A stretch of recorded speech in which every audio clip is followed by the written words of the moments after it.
വേനൽ കൂടി വരികയാണല്ലോ. വേനൽക്കാല രോഗങ്ങൾ മാത്രമല്ല, ഇപ്പോൾ ചൂട് വല്ലാണ്ട് കൂടുന്നതിനനുസരിച്ച് വേനൽക്കാല രോഗങ്ങളുടെ സെക്കൻഡറി കോംപ്ലിക്കേഷൻ കൂടി പലരെയും ബാധിച്ചിട്ടുണ്ട്. ചില രോഗങ്ങൾ ഉള്ളവർക്ക് ഇത് സഹിക്കുവാനും അതിൻ്റെ പ്രയാസങ്ങൾ മാറ്റുവാനും വളരെ ബുദ്ധിമുട്ടേണ്ടി വരും. അല്ലെങ്കിൽ തന്നെ വേനൽക്കാലത്ത് നമ്മുടെ ശരീരത്തിൻ്റെ ചൂടൊന്ന് താഴ്ന്നു നിൽക്കുന്നതിനാവശ്യമായിട്ടുള്ള രീതിയിലുള്ള ക്രമീകരണങ്ങൾ ഭക്ഷണത്തിൻ്റെ കാര്യത്തിലും ശീലങ്ങളിലും ശ്രദ്ധിച്ചേ മതിയാകും. അപ്പോൾ അങ്ങനെയൊന്നും അല്ലാത്തവരെ സംബന്ധിച്ച് കുറച്ചുകൂടെ ബുദ്ധിമുട്ടുകൾ വേനൽ അവർക്ക് സംഭാവനയായി നൽകും. അതുകൊണ്ട് തന്നെ വേനൽക്കാലത്ത് പാലിക്കേണ്ടുന്ന ഭക്ഷണ ക്രമീകരണങ്ങൾക്കും ശീലങ്ങൾക്കും വളരെ പ്രാധാന്യം നൽകുകയും പ്രമേഹം പോലെയുള്ള രോഗങ്ങൾ, ഒബസിറ്റി, വണ്ണ കൂടുതൽ പോലെയുള്ള പ്രയാസങ്ങൾ ഇവയൊക്കെ തന്നെ ക്രമീകരിച്ചു കൊണ്ടുപോകുകയും കൊളസ്ട്രോൾ, അതുപോലെ തന്നെ അമിത വിയർപ്പും അത് കാരണമുണ്ടാകുന്ന ഈ വിയർപ്പ് കുരുക്കൾ പോലെയുള്ള ബുദ്ധിമുട്ടുകളും ഒക്കെ തന്നെ പരിഹരിച്ചു കൊണ്ടുപോകേണ്ടതുണ്ട്.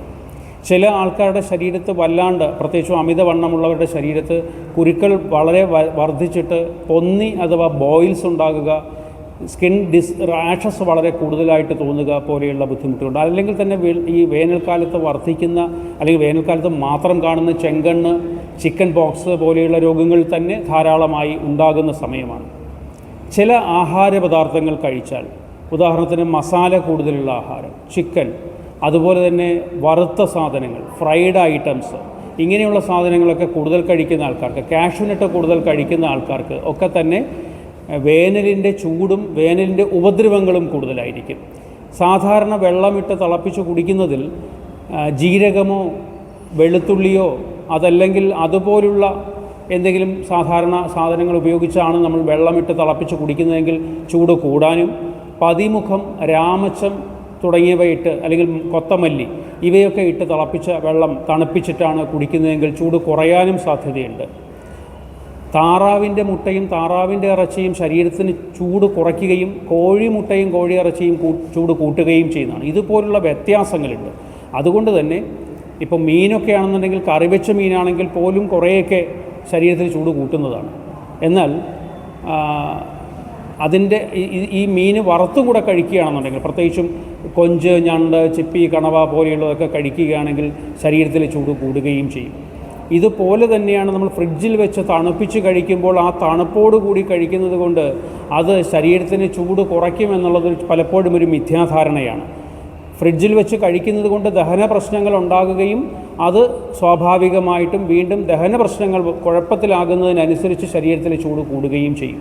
അങ്ങനെ ടോളറേറ്റ് ചെയ്തു പോകാൻ പറ്റാത്ത രീതിയിലേക്ക് ചില നമ്മുടെ ശീലങ്ങൾ വരാറുണ്ട്. ഉദാഹരണത്തിന് ചൂടുവെള്ളത്തിൽ കുളിക്കുന്നത് വാതസംബന്ധമായ ബുദ്ധിമുട്ടുകളെ അകറ്റുമെന്നാണ് പൊതുവെ ആൾക്കാരുടെ ഒരു ധാരണ. അത് ശരിയാണ്.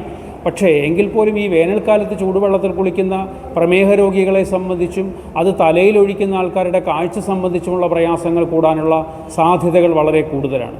അപ്പോൾ അതുകൊണ്ട് ഈ വേനൽക്കാലത്ത് അതിൻ്റേതായ പരിഗണനകൾ ഭക്ഷണത്തിൻ്റെ കാര്യത്തിലും ശീലങ്ങളുടെ കാര്യത്തിലും ചില രോഗങ്ങളുള്ളവരും, ഡയബറ്റീസ് കൺട്രോളിൽ അല്ലെങ്കിൽ അത് കാരണമുള്ള ബുദ്ധിമുട്ടുകൾ ഏറെ വർദ്ധിക്കുന്ന അല്ലെങ്കിൽ കൺട്രോൾ തന്നെ നഷ്ടപ്പെടുന്ന ഒരു സമയമാണ് ഈ ചൂടുകാലം.